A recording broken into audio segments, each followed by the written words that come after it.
Hello? Hello? Hello, naririnig niyo po ako maayos? Ayan, hello po. Magandang umaga sa Pilipinas. Magandang umaga po sa inyo. Ayan.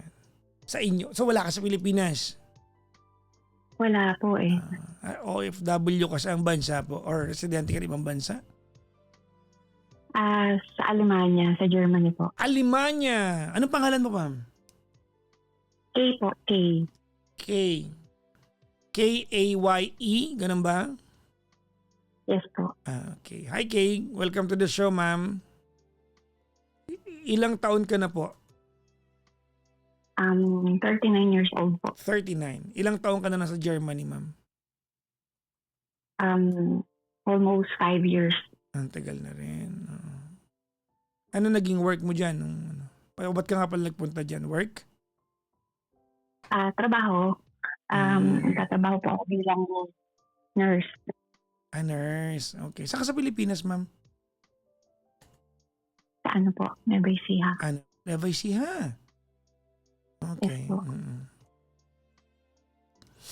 May kilala kang Lourdes Reyes, ganun? Wala po. Sino? Ay, lalaki yung mga yan eh. Bakit ba? Tanong ko lang eh. Ano kayo ha? Wala kang kilala? Wala. Wala. Ang pangit ng mga tanong ko. Mukhang tanga ko magtanong, no? Anyways, may asawa na ba si Kay? May asawa po. Hiwalay. Hiwalay na. Okay. May anak na kayo? Dalawa. Okay. Asan yung mga bata ngayon? Nasa Pilipinas. Ay, di solo ka dyan, andyan sa Germany. Yes, Papa Jack. Oh, okay. Kailan pa kayo naghiwalay ng asawa mo? Ano ba?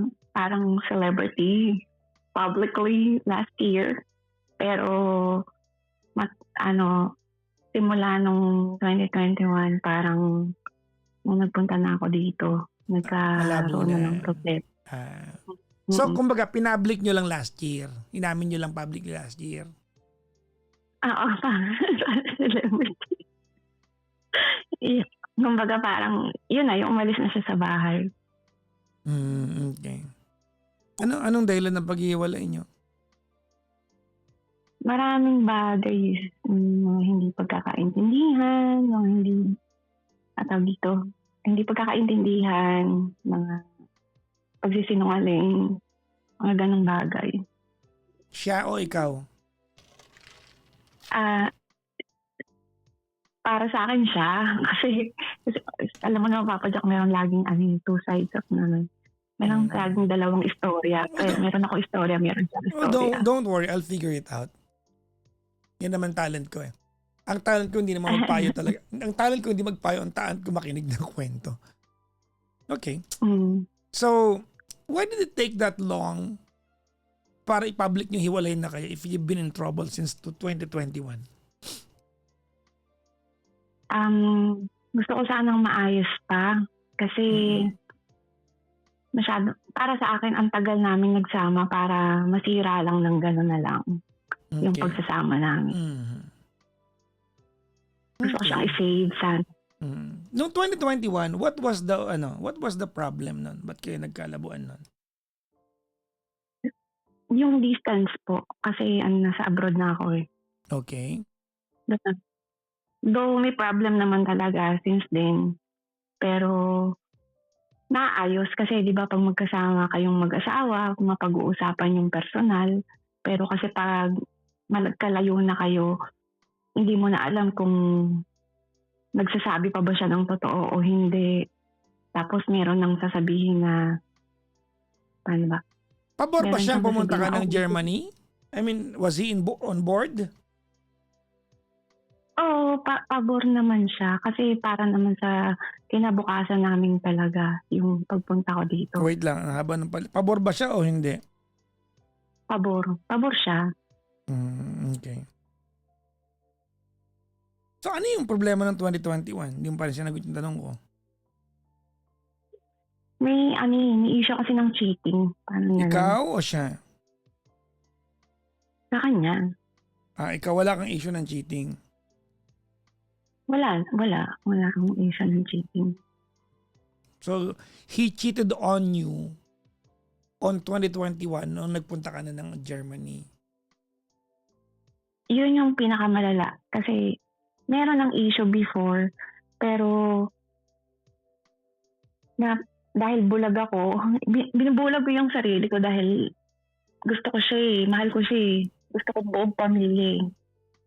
So, hindi ko pinapansin, binulag ko yung sarili ko kasi gusto ko buo yung pamilya ko para dun sa dalawang anak namin. Okay, I get that. Okay. Kaso, pag nasa malayo, kasusubukin ka talaga ng panahon Parang dumating na yung punto na parang sobra na to, nag-iisa ako dito tapos yung problema, ganun pa din. Okay, if you have settled this already nung last year, kumbaga, given na hiwalay na kayo, what's your problem? Ang problema is, umaasa sana ako na kahit paano magkakaroon siya ng care o sa tama nung tawag doon, yung pakialam sa mga anak ko. Kahit magkahiwalay na kami na katulad ko, ang priority ko pa rin kasi yung mga anak ko kasi para siya parang wala na. What do you mean parang wala na? Like, for example, meron kasi akong anak na malaki na, yung panganay namin. Okay. Saan nga pala nakatira yung mga anak mo, ma'am? Doon sa bahay namin, nakatira sila. Magkasama silang magkapatid. Kasi yung anak ko kasi may asawa at anak na yung panganay. So, kasama niya yung bunso. Yung ex mo, saan nakatira? Hindi ko alam. Okay. Yung panganay mo, ilang taon na? 24. Siya yung kumbaga dahilan kung bakit kami nagsama bigla. 15 years old kasi ako nung pinanganak ko siya. So, 24 siya, I'm 39. Okay. Malapit ang generation para magkapatid lang kayo, no? Okay. Yung bunso, ilang taon na? 10. So, doon siya may obligation? Oo, technically, doon talaga. Doon. Kasi yung panganay, wala naman siya obligasyon doon. May asawa na, malaki na yun. Hindi ibig sabihin na dapat walang relationship. Yung yung support lang na bilang tatay. Emotional, kapag may nagagawang mali yung mga bata, sana andun siya. Yan lang.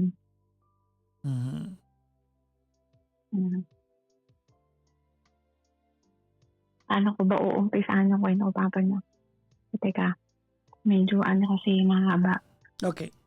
Let me start by asking, what are you trying to achieve tonight? Gusto ko sanang magkaroon kami ng peace of mind. Yung mga anak ko na pag kailangan nila yung tatay nila, sana andun. Hindi man financially. I'm not asking financially. I'm asking for support, emotional support. Yung parenting, like yung pag may problema, may pangangailangan, he's always be there once na kailangan siya. Ano ba yung nangyari lately na test mo na wala siya doon? Kasi etong hinihiling mo na to, or hindi naman hinihiling, no? Although responsibility naman ito. Mostly this can be proven in practical application. So what did something happen lately na nasabi mo na he's not being there for especially your 10-year-old kid? Last time kasi, siyempre, hindi ko kasi siya binabawalan na hiramin niya yung bata, okay sa akin. Pero may pagkakataon kasi na halimbawa, first communion, or may tour yung bata, which is, I'm willing to pay naman everything, like yung pocket money, And yung bayad dun sa tour dahil kasama siya, sana hindi na ako nahihirapan na pilitin siya na pumunta or mag-participate dun sa mga ganong event ng buhay ng bata. Kasi para sa akin, hindi ko siya kayang ibigay ng sabay kasi andito nga ako, malayo ako eh. Ang sasabihin niya, parang sa pilitan pa. Parang ganun. Bakit hindi daw ba obra yung kuya, hindi daw ba obra yung ate, which is yung asawa ng anak ko. Ganun. So, para sa akin, first communion, tour, wala ka namang gagastusin. Kailangan mo lang ng yung presensya na nandun ka para sa anak mo. Hindi niya maibigay, parang nakikiusap pa ako. Tapos, may pagkakataon na nag-usap sila, first communion, kailangan 7 o'clock. So, niready na nung anak ko, yung panganay kong anak, yung bunso, na magbihis ka na, naligo na, niready na niya, 7 o'clock, yung misa, wala pa. Tapos ang nangyari, nagpapanik na yung kuya kasi wala pa yung papa. Nag-promise siya na napupunta siya. Oo, nag-promise siya na pupunta siya. Tapos, Papa Jack, ang nangyari after nun, dahil hindi nga nag-ready yung kuya eh, hinatid niya sa simbahan yung kapatid niya, pinuntahan niya kung saan niya pwedeng mahanap yung papa niya. Hindi niya makita. Ngayon, umuwi yung kuya, nanginginig siya. Tapos nag-chat sa akin yung manugang ko, sabi niya, magising po kayo kasi umaga. Siyempre madaling araw yun, yung 6 hours ang diferensya ng oras. Sabi niya, magising ka pa? Oo, anak, bakit? Sabi ko. Sabi niya, nanginginig po kasi yung anak ko daw, nanginginig, naiiyak. Kasi daw, naawa daw siya sa kapatid niya. Bakit daw nangyayari yun? Eh, hindi naman dapat. Sinabi, nag-uusap na sila do. Gumayak yung anak ko, pumunta sa simbahan. Kaya lang, dumating yung papa niya, late. So yung anak ko, naramdaman niya yung point na masusubo siya. So nanginginig yung anak kong panganay, gumayak siya para siya na lang yung sasama dun sa first communion. Pumunta siya ng simbahan. Tapos dumating yung papa niya dun sa bahay. Tapos sabi nung Papa Eka, nasa simbahan na po siya, sabing ganyan, yung panganay ko nga anak. Sumunod naman, tapos umuwi na yung anak ko, nagkita sila sa simbahan. Nalulungkot lang ako kasi, syempre, yung panganay, matanda na siya, tapos hindi niya dapat maramdaman yung gano'n na parang siya yung tatay dun sa kapatid niya. Pero nagpapasalamat pa rin ako kasi dumating siya. Sinamahan niya yung... Bakit daw na-late yung tatay? Saan nagpunta? Parang tinanghali ng gising. Hindi ko alam. Baka nakain siya the night before. Hindi ko alam. Okay. Yan. Yung mga ganong pangyayari. Tapos umiyak ako nung afternoon. Sabi ko, pinausap ko yung mga anak ko. Sabi ko, from now on, mabuhay na tayo nang wala siya. Kung may ibibigay siya. O kung may oras siya, salamat. Kung wala, huwag nang mag-expect. Though, opo mama, sabihin nila, hindi ko naman maiaalis sa mga anak ko na syempre, mag-expect sila kasi papa nila yun. Diba?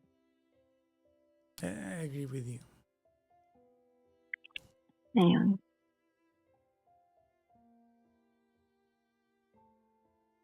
Ang hirap kasi ang liit-liit lang na obligasyon kasi simula nung nagsama kami nung bata pa kami, wala naman akong hinging obligasyon sa kanya.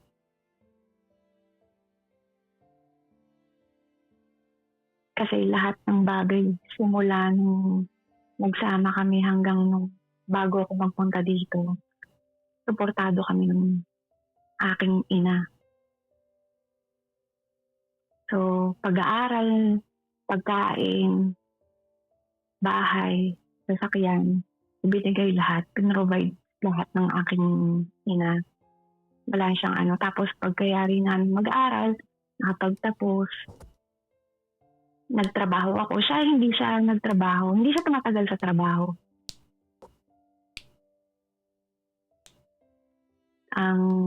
Hanggang sa nakatandaan na nga na gano'n, na wala nang talagang pagkakataon na matanggap siya sa trabaho kasi usually diyan sa atin, Papa Jack, sa Pilipinas, meron silang, di ba, age limit. Mm-hmm.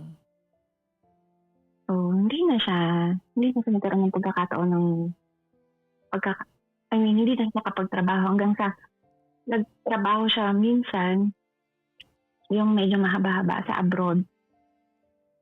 Kaso, ang nangyari kasi, nagtatrabaho ako, may hinuhulugan kaming bahay. Siyempre, siya maghuhulog na siya kasi siya yung nasa abroad. Mm-hmm. Tapos konting dagdag dun sa sahod ko, panggastos namin sa bahay. Dumating yung point na parang utang na loob ko pa na binibigyan niya kami ng pera. Obligasyon sabi niya, parang ganun. Yes, Papa Jack, sabi niya, kasalanan niyo tong mag-ina kung bakit ako nahihirapan dito. Yung ganong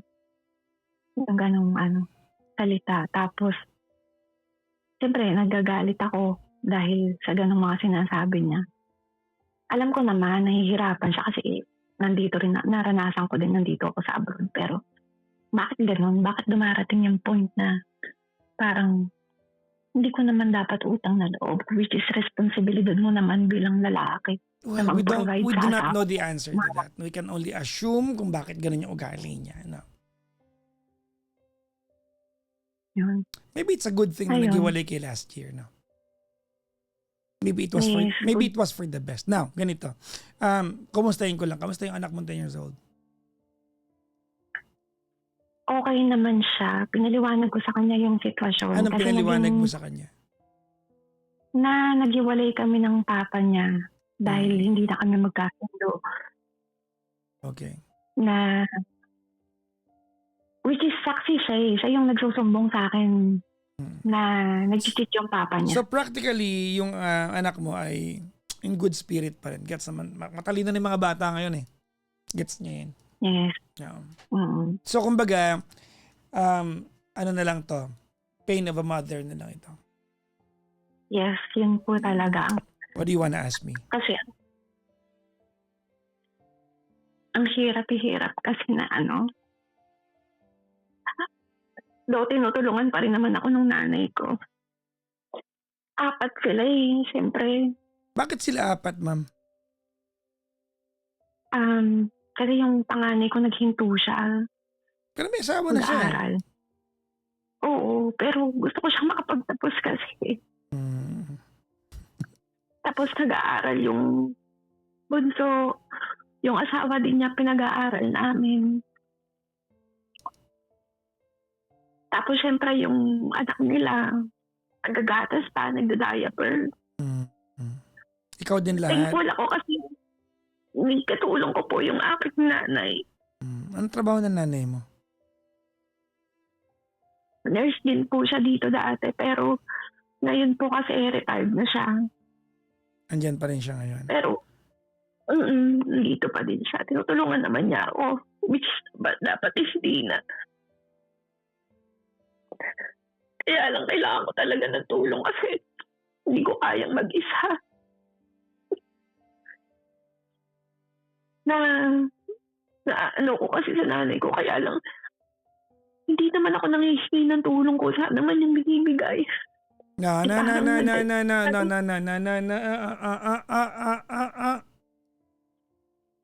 Masakit marinig yan, ha? Hindi naman ako nanghihingi ng tulong kung saan binibigay.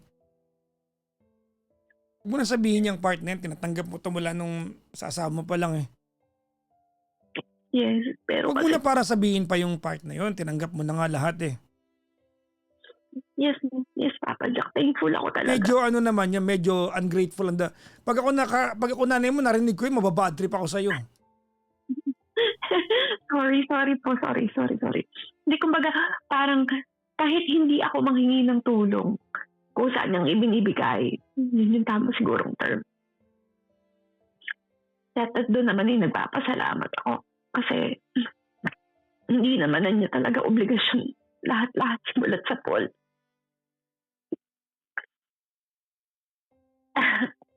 What can I do for Mga you? ganun po. What can I do for you? Gusto ko lang itanong kung worth pa ba ang umasa ako na baka sakaling darating yung panahon na merong tulong kayang ibibigay yung isa sa buhay ng mga anak ko. Kasi ang layo ng tanong mo sa nag-expect kwento mo. Wait lang. Let me talk to you. Okay. Ready? yes. Okay. I think the soonest possible time that you accept that your ex-husband, the father of your children, is disinterested to be a part of your life, the better for you and for your kids. Mhm. The sooner that you accept that your ex, that yung tatay ng mga anak mo is disinterested to be a part of your life at saka buhay ng mga anak nyo, the better. Now, I'm not saying na ma-absuelto siya sa obligasyon niya. For all we know, may obligasyon niya doon sa 10 taong gulang na anak ninyo. Okay? Sa part na yan, well, the law provides an option for you to exploit for yourself. Pwede mong pavowsy yan. Kasi hindi mo siya pwedeng pilitin kung talagang unwilling siya. Pwede mo lang siyang obligayin through our laws, no? Pwede yun. Pag uwi mo ng Pilipinas, pwede mong gawin yun, ma'am, na. But doon tayo sa hindi kasama yung batas natin, Ganito, ma'am,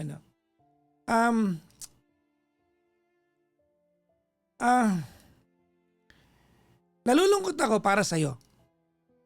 No, para sa ako nalulungkot, no.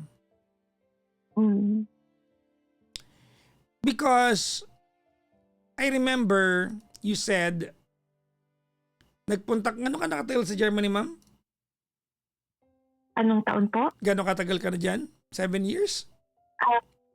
5 po. 5 years na. Nagpunta ka ng Germany kasi gusto mong iaahon yung mga anak mo sa kahirapan or mag-provide for them together with your mom, right? Oh. Yes po. Okay. Hindi ko alam if you blame yourself for not being around your kids. Nang nakabuntis yung panganay mong anak, he did not pay for any repercussions of his actions. Parang na-reward pa yung anak mong panganay, no? Parang ganun nga po. Parang na-reward pa siya, no? Opo. Parang ni-reward mo pa siya na ang ending, pati yung asawa niya pinag-aaral mo. So yung anak mong panganay, wala po siyang trabaho, nag-aaral lang. Tama? Mag-aaral pa lang po ngayon. Kumbaga nag-iipon po siya, nagtrabaho. Tapos nakikita ko po kasi nahihirapan siya. Wala siyang makuha. Normal, hayaan mo siyang mahirapan. Ikaw ba hindi ka nahihirapan sa Germany, ma'am? That you had to be far away from the Philippines. Unless you are enjoying the sacrifices, hindi kita para pigilan. Nahihirapan po ako. Exactly. Lalaki yung anak mo. Lalaki ba yung 10 years old mo? Opo. Don't mag-focus sa 10 years old mo, no? Pero yung panganay mong anak, ma'am, lalaki yan eh. I mean, you have to teach your, ganito, Alam mo kung bakit ba't ito yung angle ng usapan natin ngayon? Okay. I want you to indulge me here. Ready? Ready po. Pag hindi mo tinigilan yung kakaganyan sa anak mong panganay, you are producing another member of our society na kapareho ng ex mo.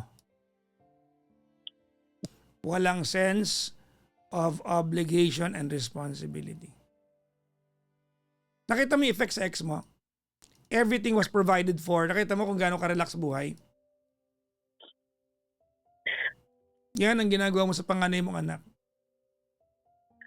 Mahirap marinig to kasi anak mo to. Diba? I know that there are times habang umiiyak ka sa Germany, you are telling yourself, kaya naman ako nandito ngayon para sa kanila. Sige na, pag-aaralin ko na pati yung asawa niya. Ako na rin bibili ng diaper. No, no, no, no, no, no, no, no. I understand yung part na para sa 10-year-old mong anak. 10 years old mong anak na lalaki, no? Yung 10 years old na. Gets ko yung part na yun, ma'am. Pero doon sa panganay mo, 21 years old, may asawa at anak na. Tapos ikaw pa rin. Ngayon lang cute yan. Ngayon lang cute yan, no? Pero maniwala ka sa akin. You are enabling your son to become the lesser man that he can be.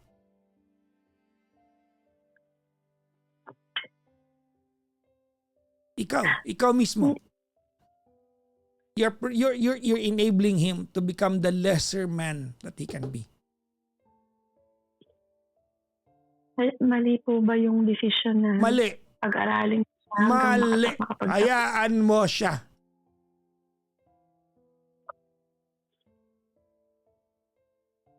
Ano yun? Nakabuntis na reward mo?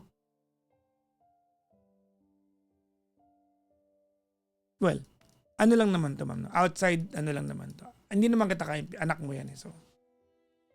Okay, now. Do you know why I'm telling you this? Next year, you are going to be 40 years old. When are you going to live your life for yourself? Tignan mo, ha?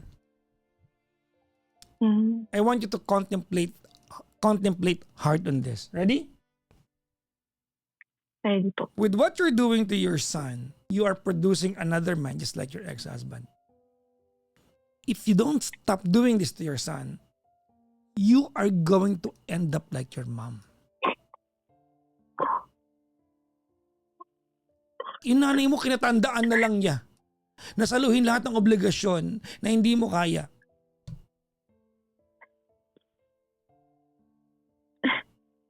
Hindi ka naawa sa nanay mo. Naawa nga ako. Pala eh.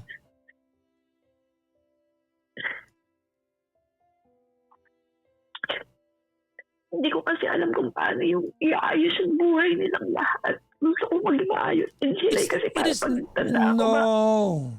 Nung nag-asawa yung anak mo, he is no long, guidance ka na lang doon.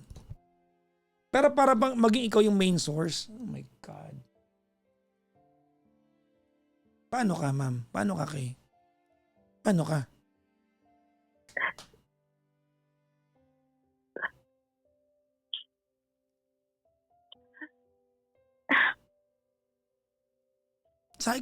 Cycle na lang to. Ulit-ulit na lang to.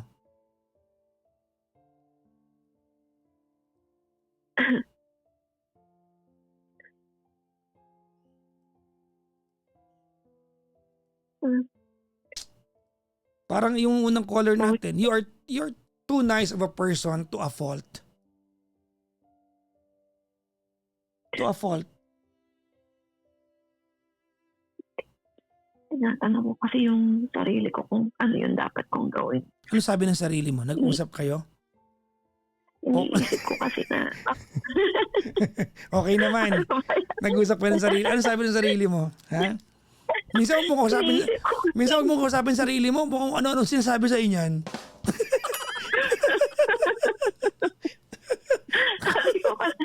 Sabi ko, hindi naman matatapos yung pagiging nanay ko kahit matanda na siya. Oo nga. Oo, I agree with you. Pero hindi kasama doon yung enabler ka niya.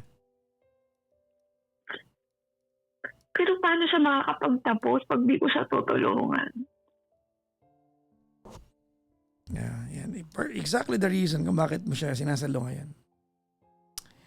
Gusto ko siyang makapagtapos kasi para makakuha siya. Bakit mo gusto kung siya, di ba dapat mas gusto niya to kaysa ikaw? Kasi siya yung magtatapos eh.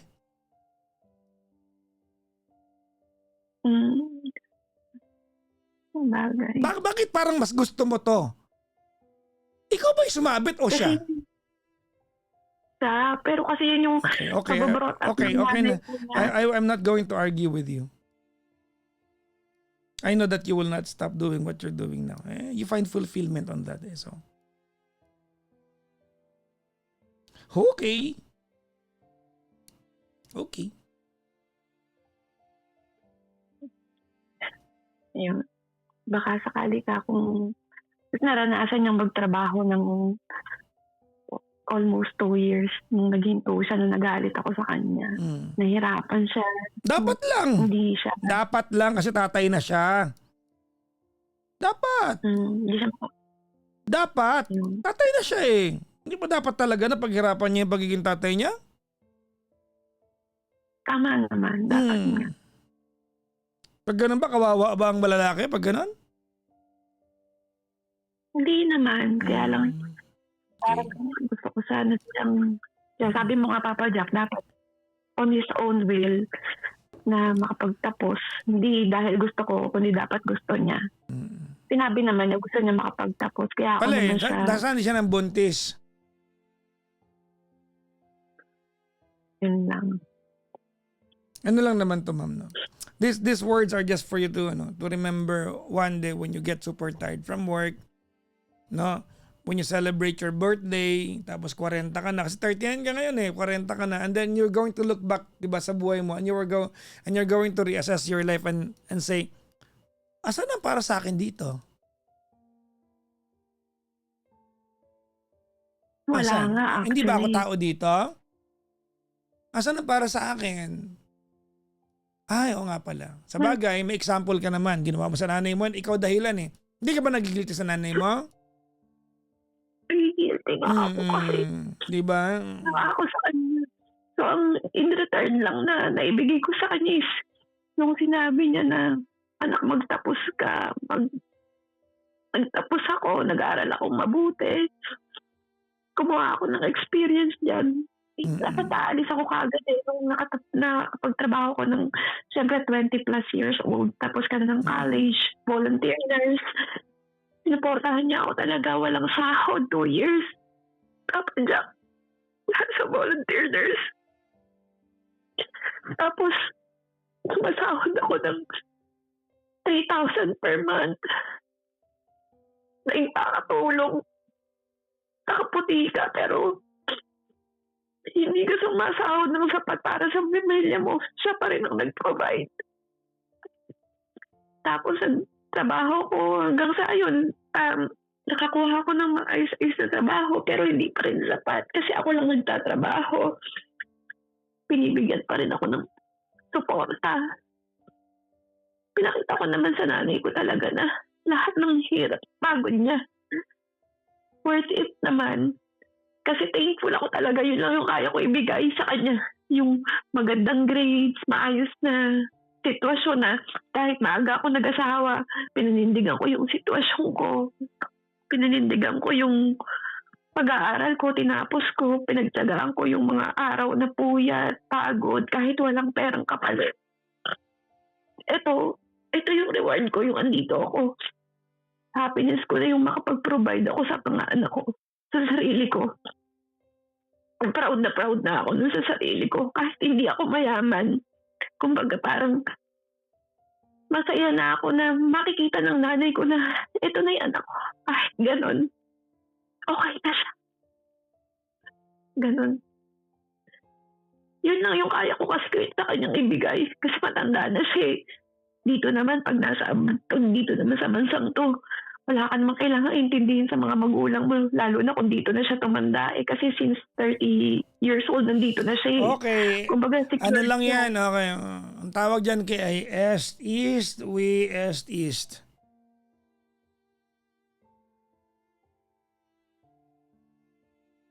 Ano yun, Papa Jack? German, it is what it is. It is what it is. Tama ba? Hindi ko lang. Sorry. Tama naman ako, di ba? East. We East.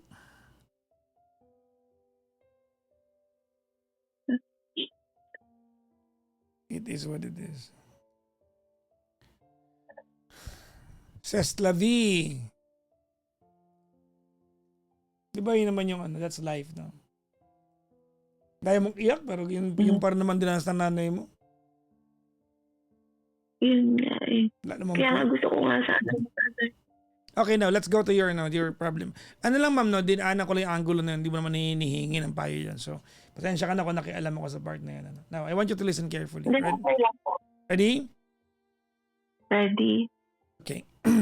And this will come from a place of in my heart where it's really painful. Ano.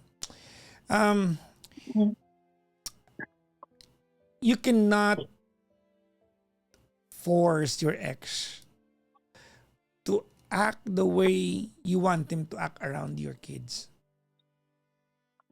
May mga lalaki talagang irresponsible. You have options though. Pwede mong demanda, kasuhan mo. For the for the financial support, no.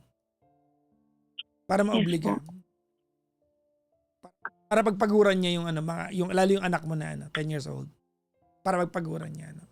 In that case, at least may mabubuo yung connection nila kasi when he's working for the kids, mabubuo yung alam niya na it's going to a person na alam niya kailangan niya support. So, baka doon mag-umpis na relationship nila ng mas malalim-lalim.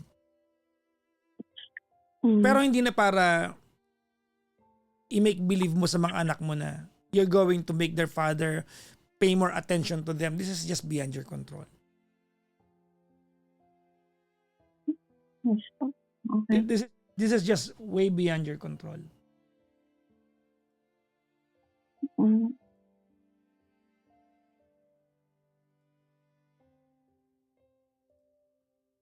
So, papadyakayaan ko na lang siya kung ano yung gusto niya at kaya niyang ibigay. Para less expectation. Kasuhan mo na lang para doon sa sustento. Pwede yan, pabawasi mo.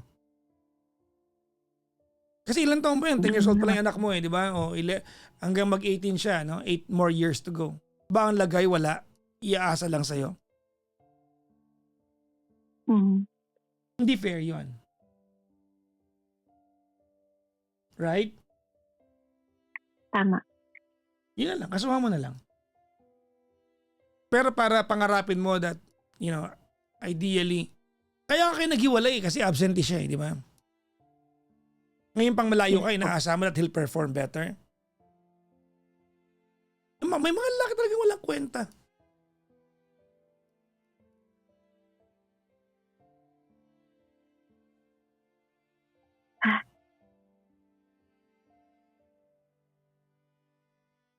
So, murahin ko na lang sa isip ko na posible talaga na magbigay siya ng atensyon at pag-care sa mga... Well, hindi naman para i-block mo, pero hindi na para asahan mo pa.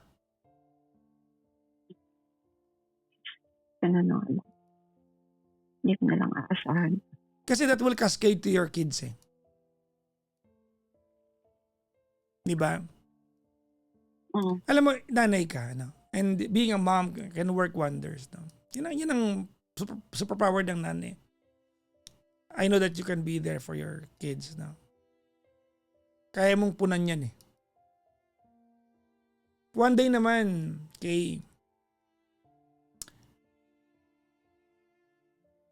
darating yung panahon that your ex will come to his senses. Sana lang. Diba? Sana.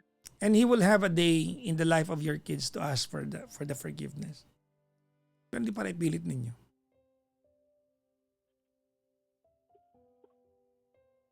Hindi na para wala siya dun sa first communion.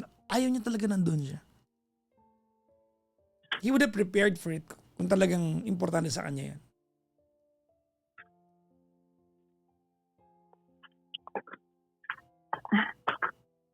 Kasuhan mo na lang.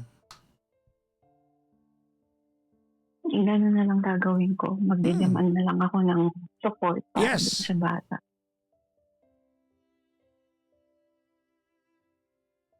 Tama. Thank you. Kasi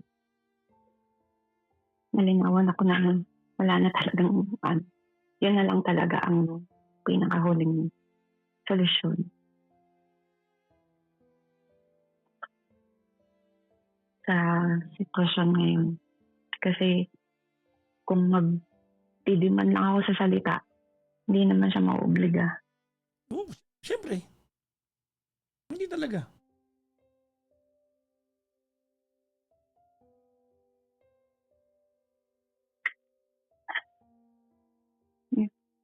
Yun lang. Yun lang yung ano ko. Yun lang yung aking napagtanto ngayon. Thank you. Thank you dun sa payo na yun.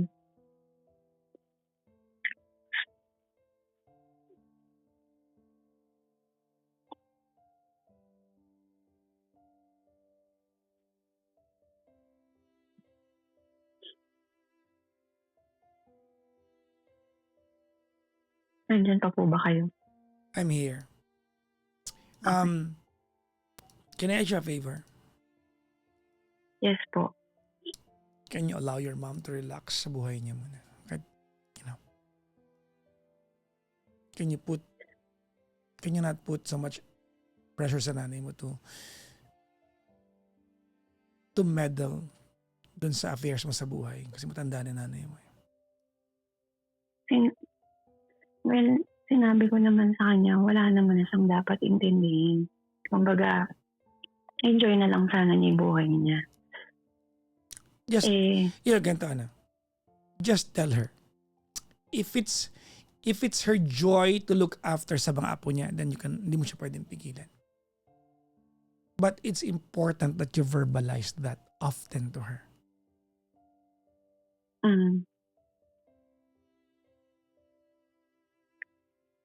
Papa Jack, sinasabi ko naman yun eh. Sabi ko sa kanya, wala ka naman ang dapat intindihin. Enjoy mo na lang yung buhay mo. Kaya ko naman eh. Sinasabi ko sa kanya. Kaya lang, sabi mo nga, it's her own will. So, minsan, pag sasabihin pa niya, huwag mong sasabihin sa mama mo na ganito, binigyan kita.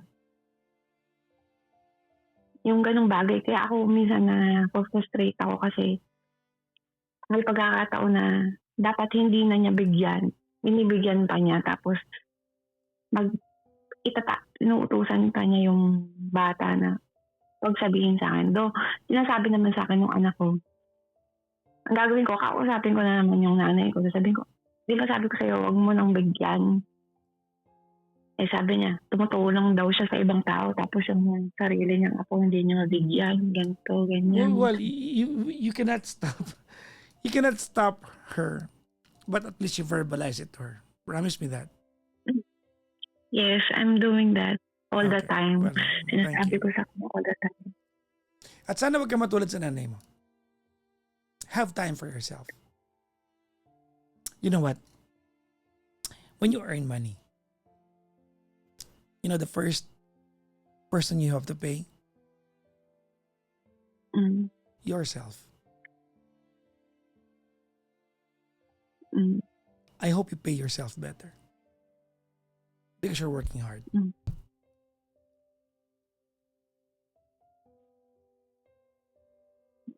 Ni-enjoy ko naman, Papa Jack, pero talagang minsan, ni-enjoy ko na may buhay ko, pero minsan may time talaga na parang pag nag-thinking yung sitwasyon, parang ang dami. Kasuhan mo na lang, ha? Anyways, thank you very much, ma'am. Thank you po. Mag-ingat ka dyan sa sa lupain ng mga aliman, ang Alemanya. Salamat. Kamusta mo kay sa mahal na Conde at kay Master Sedi? Yes. Ganyan yung setting nun eh, di ba? Anyways, thank you very much po. Thank you. Bye-bye. Bye-bye.